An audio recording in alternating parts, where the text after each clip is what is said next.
আশা করি সবাই ভালো আছেন। তো আমরা আজকে এই রেকর্ডিং এ যে প্রসেসটা দেখব সেটা হচ্ছে আপনার ইনভেন্টরিতে আমরা ইন্টারনাল ট্রান্সফারটা কেমনে করতে পারি আমাদের ওয়্যারহাউসের ভিতরে।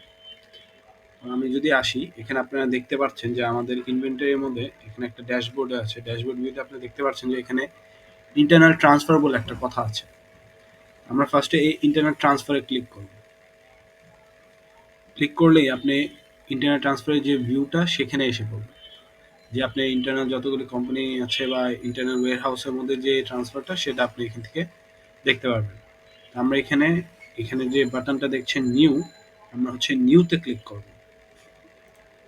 নিউতে ক্লিক করলে এই যে এখানে দেখতে পাচ্ছেন যে আমাদের অপারেশন টাইপ ইন্টারনাল ট্রান্সফার হয়েছে। সোর্স লোকেশন আমরা যদি বলি যে সোর্স লোকেশন ধরেন আমার হচ্ছে লেটস সে র মেটেরিয়ালস। এখানে বিভিন্ন ওয়্যারহাউস আছে। আমরা ধরেন র মেটেরিয়ালস ফ্যাক্টরি, এখান থেকে আমরা স্টকে আর কি পাঠাবো।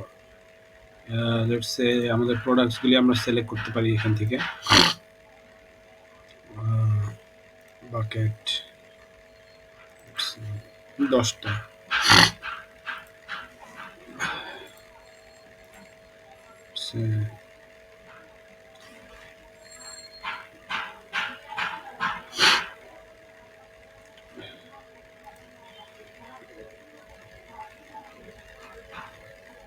আরো বিভিন্ন জিনিস আমরা এখানে দেখতে পারতেছি। এখান থেকে আমরা একটা আর কি সিলেক্ট করে এখানে জাস্ট দিলাম। তো এখানে আমরা যেটা বেসিক্যালি করছি যে সোর্স লোকেশন দিচ্ছি, ডেস্টিনেশন লোকেশন দিচ্ছি, অপারেশন টাইপ তো অটোমেটিক ইন্টারনাল ট্রান্সফার সিলেক্ট হয়ে গেছে। আর এখানে শিডিউল ডেট, এটা হচ্ছে আপনার যদি আজকের ডেটে হয় সে আজকের ডেটে এখানে বসায় দিবে, অটোমেটিক বসবে আর কি। আর প্রোডাক্ট কোনগুলি ট্রান্সফার হবে সেগুলি কি করে আমরা হচ্ছে এখানে ভ্যালিডেট করে দেব।